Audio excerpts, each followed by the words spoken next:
हम लोग तो जिस परंपरा को मानने वाले हैं, उस परंपरा में मिथिलाधिप बालिका को शिथिल न होने देने की परवाह है। हमारे पूर्व हमारे पूर्व आचार्य ने एक स्तुति, मंगलाचरण की स्तुति का प्रणयन किया था, जिसके पीछे भाव ही यह था कि भगवान तुम्हारा कुशल हो, तुम्हारा भला हो। कोसल कोसल कुशल कुशला, कुशल पालक बालक ललिका, कमल कैरव पालि कुलालिका, ना शिथिला मिथिलाधिप बालिका, सदयितो दयितो जगतामसौ, सुदयितो दयितो समय सदा, विजयते जयते स्वरवंदना, समुदितो मुदितो रघुनंदना। हमारा तो जीवन ही इसी बात के लिए था कि भगवान का कुशल हो। हमारी तो आराधना ही इसी बात के लिए थी कि मिथिलाधिप बालिका शिथिल न पड़े न पावे। हमारी तो सारी सारी साधना और सारी तपस्या ही इसी बात के लिए थी कि जो कमल के कैरों पे जो ओस बूंद जैसे जो जो जो नाजुक हैं, जो जो इतनी इतनी मासूम हैं, उनकी सुरक्षा हो, उनका संरक्षण हो। और उनके संरक्षण के पीछे, उनके सुरक्षा के पीछे, उनके मंगल के पीछे भाव यह था कि जो लोक मंगल के लिए पूरी दुनिया में आदर्श हैं, जो लोक मंगल के पूरी दुनिया के प्रतीक पुरुष हैं, उनका जब मंगल रहेगा तो सृष्टि भी मंगल रहेगी, दुनिया भी मंगल रहेगी, प्रकृति भी मंगल रहेगी और हम सभी लोग मंगलकारी रहेंगे। ये आशय ही पीछे था, उसके पीछे भाव ही यही था। और हम लोग तो अयोध्यावासी हैं कि जियत न सुमिरै राम पद, मरै न सरजू तीर, बना दास हमरे मतय नाहक धरै शरीर। जिनको भगवान के नाम का स्मरण करने का जीवन में सौभाग्य न प्राप्त हुआ हो, जिनको भगवान के सरयू तट पे अपने जीवन को की लीला को संवरित करने का अवसर न प्राप्त हुआ हो। हमारे एक पूज्य महात्मा हुए बनादास जी, उनका ये कहना था कि उस व्यक्ति का शरीर ही व्यर्थ, उसका जीवन ही व्यर्थ है, उसका इस धरती पर आना ही व्यर्थ है। और हम लोग जो अयोध्यावासी हैं, माता जी से जो हम लोगों का उनके प्रति आराधना है, उनके प्रति जो आग्रह है, उनके प्रति जो हमारा समर्पण है, वह कुछ विशेष भावों से है। क्योंकि भगवान हमारे राजा हैं, हमारे सरकार है, राघवेंद्र हमारे सरकार है, और सरकार तक बात सीधे नहीं पहुंचाई जा सकती। उनका एक संकोच का रिश्ता होता है, उनके प्रति एक थोड़ा झिझक का रिश्ता होता है। किसी महामहिम के सामने खुद प्रस्तुत होने में, अपनी बात कहने में जो संकोच होता है, वो हम सभी अयोध्यावासियों को होता है। तो हम लोग बड़े विनय पूर्वक, बड़े आग्रह पूर्वक माता जी के चरणों में निवेदन करते हैं कि अम्ब अवसर पाई के कबहूं, मेरी सुध धाई वो कुछ करुण कथा चलाई।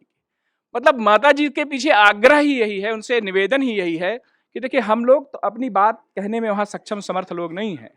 हमारी सामर्थ्य की सीमा है, हम भगवान के सामने अपनी बात की, अपनी भावनाओं का, अपने कष्ट का, अपनी पीड़ाओं को प्रकट नहीं कर सकते।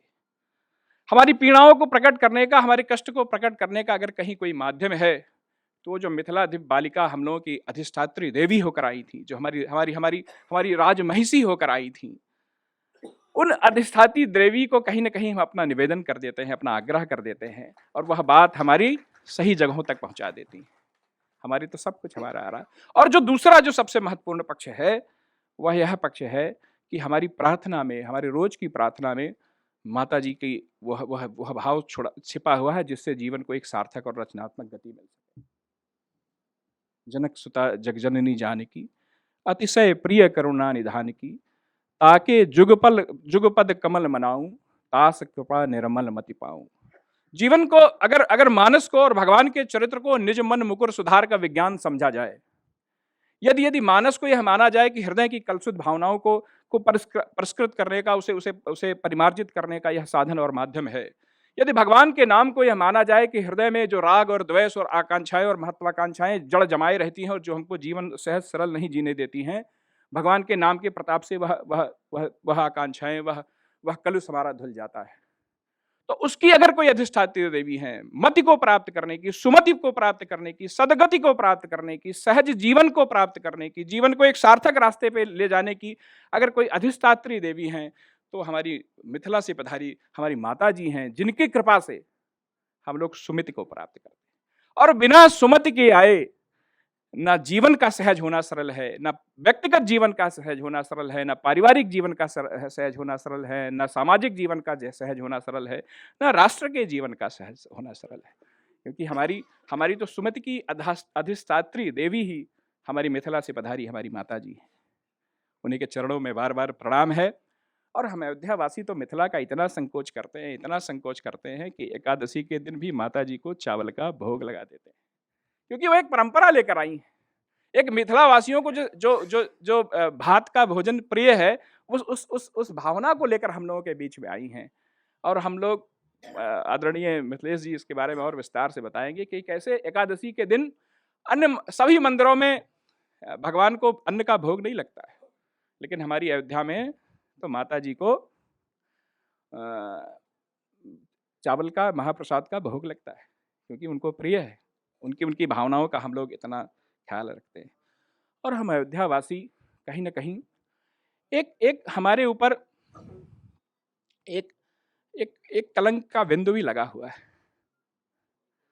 आज मैं आप सभी के सामने इस बात को स्वीकार करने में मुझे कोई परहेज नहीं है कि कहीं ना कहीं अयोध्या वासियों के ऊपर उंगली उठती है जब सीता के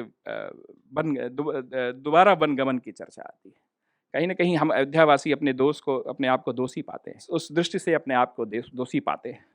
अयोध्या मिथिला संबंधों को पुनर्जीवित करके अपनी उस अधिष्ठात्री देवी के प्रति अपने राग को, अपने समर्पण को हम लोग फिर से पुनर्जीवित करके कहीं ना कहीं हम अयोध्या वासियों के लिए अवसर भी है कि हम उस कलंक को धो सकें।